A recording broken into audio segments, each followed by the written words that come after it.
Ming Tabirpa Punmoku Promena Cook Nona Kurumzeri.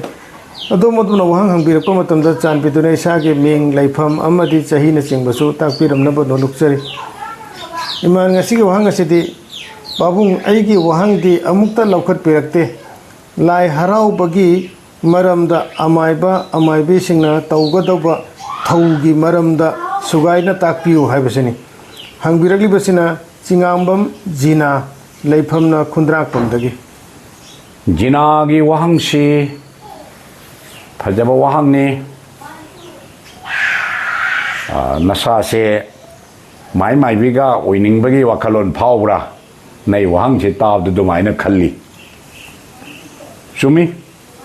Laiharaobada haiba thauramsi yamna kuppa yamna suluba thauram amani masi aina khangde mina khangde sini aina tap heta hairaga loigadabasu nate aduna Laiharaobada ge manungda taugadaba thauram thauda sidi yamna kupkhre hainingai leitana kupkhre adubu khangminnaba yaba mawongda apauba kharadang ai lokhatjaraga thamjage Laiharaobada changiba mi si tangai phadana alikpada ahum khak changi ahum sina wanabadmakti nate dubu matan sunabu honabada ahum dei di tayade madudi pena sakpa ama maiba ama maibi ama pena ne maiba ne maibi ne ahum sini Laiharaobada yamna maru oirisi aduna ngasi ayuk inung ngalakpagi ahanba thauramsi kanagi mathau no hade pena gi mathau pena nungonba thada pam haidana saitharaga ayuk anganbada yakairon nainama saibse uchek waya ponama hauga khre taibang noisu hauga lo ibung oibi ama laining thau lairembi anisu yakai biro Tabi banan na lahide thaba banan ne lahide aitana yakairon tawraga saisi lai haudo imni masina Laiharaobada haiba kauba thauram masigi ngasi nongmagi ihan hanba thauramni lai yakai basi hekta kaiba yade masida laroi singloi leiroi gain leiriye leiroi na la karakani lei karakani laroi na la karakani singloi na sing karaktana thungreba matambe yakairon tauka besu leiribani aduna yam kupi hai duduna neina aduna apobada khradang thamjarake aduna pena sakpana lai yakai base hek loi khibaga pena mai bana nahai na seng tawna tairen pongphaina anam mathau kokani poleirom bana hairon mapal leiribadu mayam ne hena khangmi dungai nahairon singsi solaga nahai na seng tawduna tum mahoraga lai singdu iru jamai thadana sinfu mai teng loiraba matamda tairen pongphai na thogan tawgani tairen pongphai gi thogan loiraba matamda yek taret salai taret ki khoning khumang khunbi khunba da leiba macha manai taibang singna kalakpa hairang leirang punamakasi hairang then leirang pungoi then hai leirang nei hun tamdana lai singdu da katgani kaliba poka cheket punamaktu maibana nahai na seng tawna sengdo abagi matungda amaibi na khabi phida thadana sarik chumjau paidna mapau chengani masida ayuki thauram loire Laiharaobada thauramda adudagi nungthingi numidang wairam thauramse masida akoigi ahanbada maibina thauram haugani maibana so hauroi penana so hauroi karmaina hauni maibina lai lei langba haidana lai da lei katpagi thauram se haugadoribani masi langdringai da atopa karigomam ta tawbu yate aduna nungthingi thauram se maibina lei langba se degi hauradamni lei langrabdi kanagumba khunjagi kairo lekai gi natraga arapa mi khundagi lakpo se jagui kachaningba kaidoba loina katpa yare lei langdringai de katna de aduna leisi langba loiraga jagoi nungoi katpa yare masida खेनब खर लेरी लाई हराउबसे कंगलई हराउबा चप हराउबा मोइरांग हराउबा न लई मोइरांग हराउबसे नुंथिन पुंग अमदगी जगोय होगतपसु यावी मरमदी मोइरांग हराउबसे अंगकपनी थांगिंग हराउबदा कुम Gavi हाइनरिबनि अदुना हराउबा कांगलोन खेनबदगी खाजि खराक चना कांगलोन थैदोक थैजिन लेतबसु नते अदुबो मपुंग ओइबा कांगलोन अचुंबसि येंगकपददी हाइरिबा थौरमसिनी हाइबदी नुंथिंदा नुंदावरमदा माइबिना लैलांगबा मसिना लाइगी थौरम अहानबा ओइरे नुंथिंगी अदुदगी जगोय खुटेक तमनिंगबो कया जगोय कटलनी हाइकारकपा लैकारकपा पुनमक थेलनी मसिना नुंदावरमगी मतमदा मु लाइपौला थारनी लाइपौला थाबसि अमाइबा अमाइबि सिंगसिना यारिगे मम्मगत तौबोइना थेंनै मसिमक्ति यामना सेंगना तौहैदे हाइना अखंगबा अहल लमन इपा इपुसिंगना याम चेतना हाइरमी लाइपौला थाबा हाइरिसि करी तौरिमनोइना अखोइना कंगलैसिगी ममिंग लैबा माइबा कयादा हंगजरुबदा अपौबा लाइदा खुरमिमनेना खुमकपसु यावख्रे मधु ताबदा याम नोंनिंगबा फावी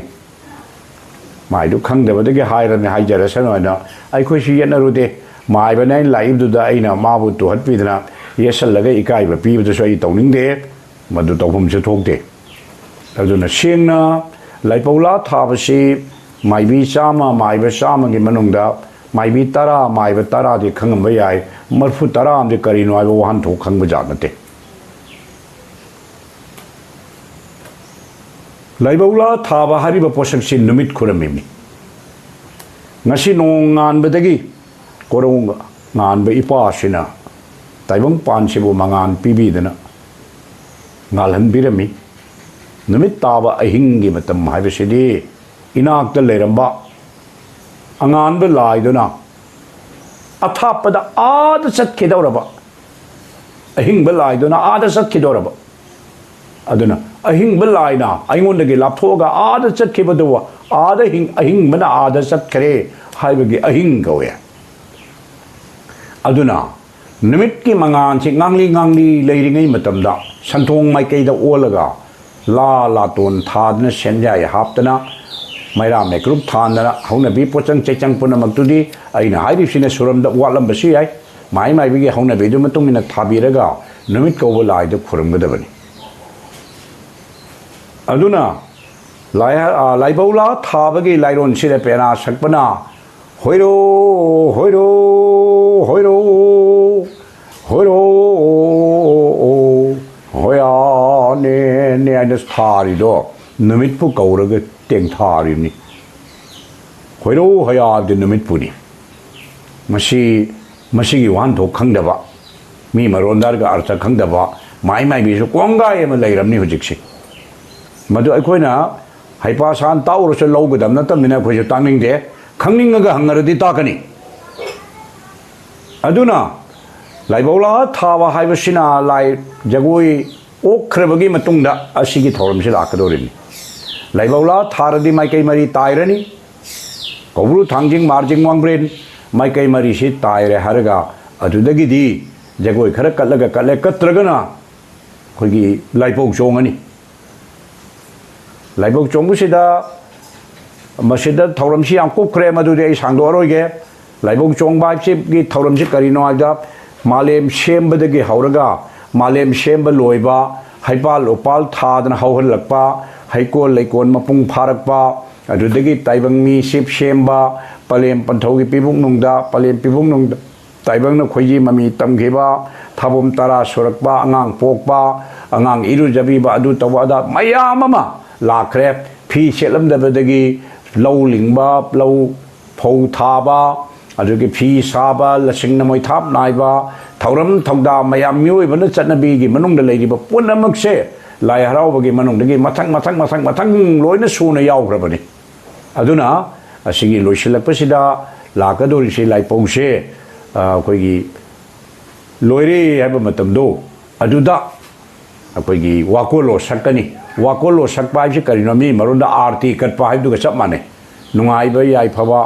पुछिबा नुंसांगबा वाता पादबा पिनबीरम मोइना थौनिरिनि वाकोलो चिंगदगी वाकोना तमदा तागे महाइरे तमदगी वाकोना चिंगदा तागे महाइरे वाकोना कापा लिकापा wakon tanoi noi haiba wakon tha se lipa se wakon tanoi noi haiba aduna wakon pha se lipa se wakon tanoi noi asina phajal hoba amuk masina karmaina haidori marak tadi amu wakon tha se lipa litha se wakon tanoi noi haidori ni aroi badana shumai tawdana magi khulon kanglon chi mayam ma legre lai kanglon mayam dudi aina hairaga su loina su chi ba pu bu su na te ko ju mai mai bi mak tina tam ni na adu khara di khangi loina haibda matam yam changani pungani rom changani aduna ai adu sang na haira roge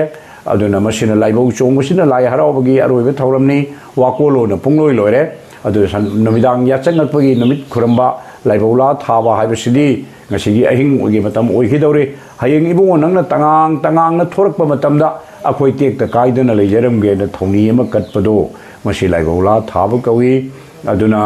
laibawla thabagi saitha penana thani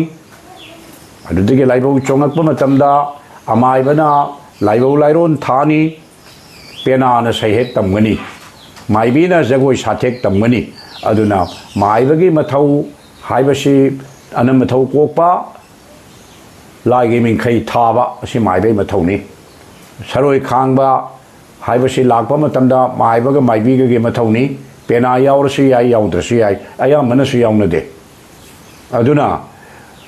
sina mai bi ge mathau oigre pena ge mathau sina lukkatpa adagi laya kaiba horen laibauda pena thogan tauba loiraga lai sumba masina penai mathau ni maibi ge mathau sina